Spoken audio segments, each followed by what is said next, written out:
looks like it's been rubbed in coal. Reach for Smitzers. When your balloon knot looks more like X marks the spot, try Smitzer's Brazilian rectal bleach. Oh my God. All right. That's in post-production, I'm going to take that little laugh out. Yeah, take that part out. I don't know if I can say this line. These copy boys, these copywriters at Smitzer's something else. So make your ham flour feel like a Brazilian bucks and purchase some Smitzer's today. Well, you know, it's really odd that a company that sells rectal bleach sticks by us, even though we offend like every group in America today. Perhaps we're the only idiots that will read this stuff. Yeah, that's probably why they. But we also, I think it's a passion that we like fine products for those unmentionable areas. Now, here's somebody we could possibly offend here. If you are shopping for electronics. And not rectal bleach. You can support the show by using this link, DTMMBmedia.com/Best Buy. And you'll support our efforts with all your purchases. So go there, and you're not going to find our fine Smitzer's products, but you will find big screen TVs, cameras, Apple computers, laptops, video games, and more. Yeah, they have these things that I'm not really familiar with. They call them like CDs or something. I haven't, I'm not really sure what you're. I believe you invest in those. I think I put $1,000 in a CD one time. It takes a little while to mature, and then there's a little. I think the DTMMB Media dog has been outside. Yeah, she's soaked and she just hopped in my lap. It's freaking disgusting. I hope it's just dew from the grass outside. I wouldn't worry about it. Yeah. Anyway. So, got me a little off track there, sorry. It's all right. Hey, in post-production, this is all going to be cleared up. Just edit all this out. Yeah. It'll all be edited out. All be fine. So, next up, we have our much-awaited Captain Phillips review. Mr. Projectionist, stop the show. Here's great news you ought to know. The great news is about Captain Phillips. So, I don't even remember if I have a clip or what here. No, I don't have a clip. Post-production, again. Yeah, in post-production, go and add a clip here. Yeah, I'm going to add a clip. Here. Right here. All right. Get back. Yeah. Over here. We got a problem. We pushed the ship too hard. We're off the grid. That means the computer's now offline. Captain. The ship's broken. Captain, no one get hurt if you don't play no game. The ship's broken. We had to go. Nobody gets hurt. Easy. Hey! Look at me. Sure. Look at me. Sure. I'm the captain now. You like a bushman? Okay, there it was. So, Captain Phillips. Captain Phillips is a multi-layered examination of the 2009 hijacking of the U.S. container ship Maersk, Alabama, by the crew of Somali pirates. It is, through director Paul Greengrass's distinctive lens, simultaneously a pulse-pounding thriller and a complex portrait of the myriad effects of globalization. The film focuses on the relationship between the Alabama's commanding officer, Captain Richard Phillips, and the Somali pirate captain, Muse. Is it Muse or Muse? It's Muse. Muse. Who takes him hostage. Phillips and Muse are set on an unstoppable collision course when Muse and his crew target Phillips's unarmed ship.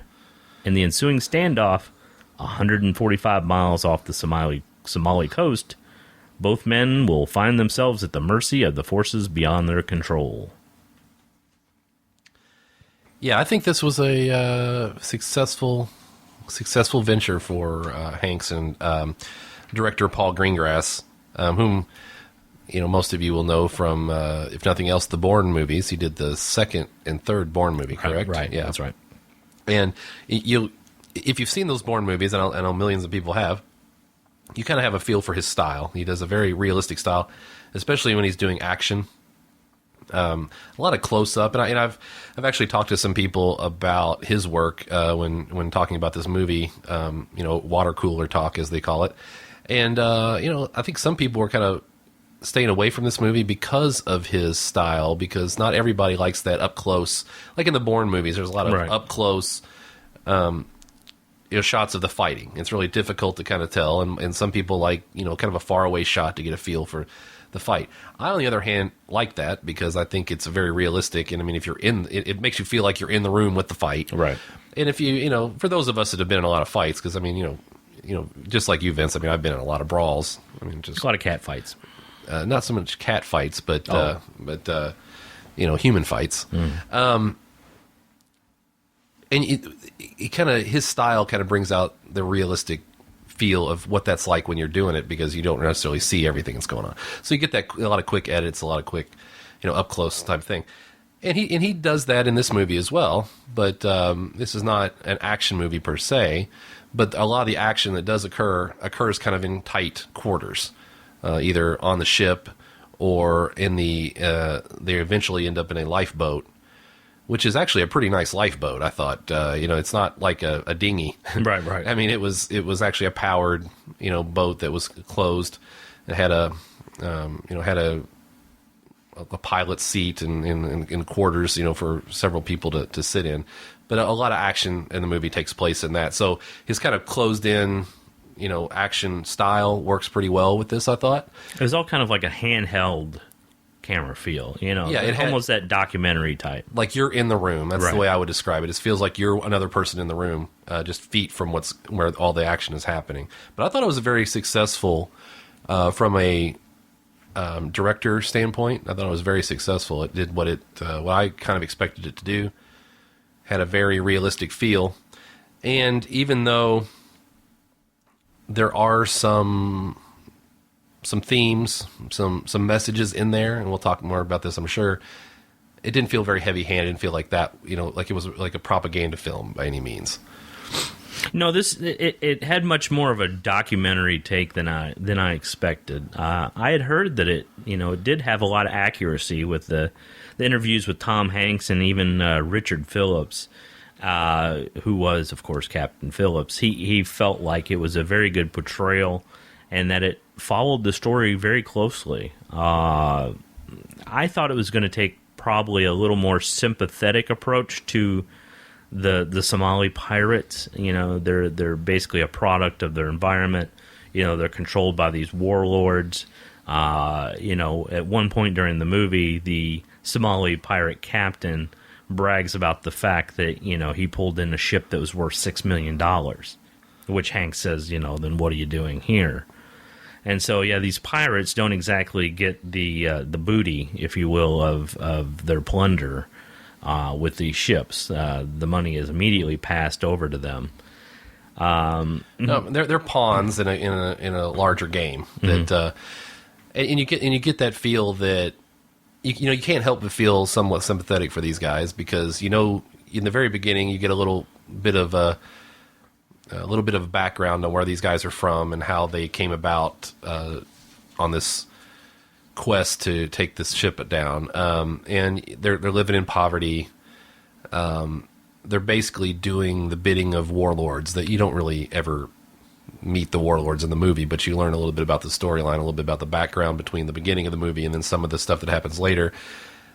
You know that Muse and his crew are, they're kind of forced to live that way, to go out. I mean, the only way they're going to make money is to go out and commit piracy on the high seas, because they talk, you mentioned globalization, kind of the effects of globalization. Well, one of those effects is that their fishing areas have been plundered by Western, Western companies, and they're fishermen. They live, they're subsistence fishermen. They live on the coast of Somalia, and if they weren't working for the warlord and making a living doing that, they would be fishing. But they can't really fish like they used to because the fishery has been depleted. So right. You kind of get a feel. There's desperation there. There's stuff that's just not in their within their control. Yeah, it's not like they can walk down the street and get a job at McDonald's. Exactly. It's not an option. Right. I mean, they just don't have that many options, and it's really what it's all about. And I think a lot of that motivation comes through in the performances. I mean, just a quick, kind of synopsis of the plot here. It starts off with Captain Phillips showing, some, I don't know if remorse is the right word, but some regret that he's leaving his wife and to go on another voyage. But that's his job, so that's what he does. And then you also see that the Somalis, the pirates, they're kind of, they're basically mustered to go and get a ship. They're not.